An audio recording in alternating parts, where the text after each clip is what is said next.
Hello, it's Phillip Taylor from Richmond Green Chambers speaking. I'm looking at a book from the Law Society. This is called Fixed Fees in the Criminal Courts, the second edition. It's in the Legal Handbooks series as a survival guide by Anthony Edwards. It's only a light book, 260 odd pages altogether. It's very short actually on explanation, and then it goes straight into all the appendices. It reads a little bit like a collection of circulars, if you like, but it's much more than that, an extremely helpful book. There's a Flickr review I've written with my wife Elizabeth, and this is what we've said about the book. It says, light little book. There's no CD, unfortunately, which I think I would have found helpful with this, but however, we've given it the title, A Handy Guide to the Criminal Aspect of the Fixed Fees Regime. Now, make no mistake about the current economic climate. You need to know about this book in detail if you're ever going to fathom the special world of the current egregious costs regime and its fixed fees in the criminal jurisdiction. So in our view, get it now. It's something you need to have, whether you're a barrister or solicitor, and you really got to keep an eye on what's going on, because things are going to change dramatically in the next 18 months with this new coalition government. It's certainly a book, in our view, for all levels of worker in the legal profession, at a time when getting money out of people is particularly taxing, if you don't mind the pun.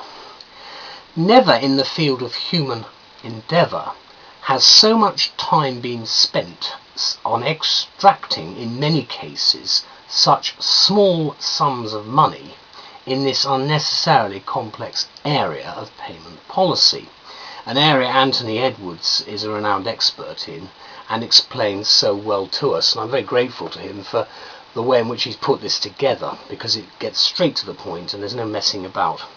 Edwards is to be congratulated also on painting an invaluable overview of the procedures, with 60 odd pages of explanation at the beginning, so there's only 3 chapters, and 13, unlucky for some, appendices which give the nitty-gritty needed to survive the information experience required to deliver correctly filled Legal Services Commission forms with the right codes and to get paid.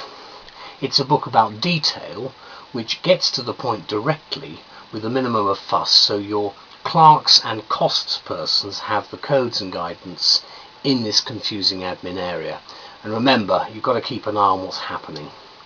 The tables, schedules, core costs, enhancements and graduated fees are well covered throughout, and remember that what the scope of the book is. You can see it from the comments in the introduction.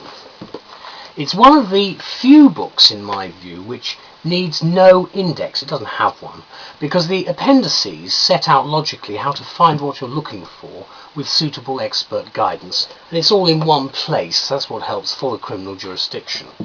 To many in the legal profession, therefore, this survival guide will appear to be a bit technical, but we advise criminal lawyers at all levels to know about this handy guide and have some familiarity with its structure and its content. That is because it has all you need to know as a hands-on criminal costs referencer, and in our view will be especially useful if you have to chase money up when files, forms and fee notes go astray and your bank manager is not being in a cooperative frame of mind over your cash flow. Thank you, Anthony Edwards and the Law Society, for an invaluable publication. Bye-bye.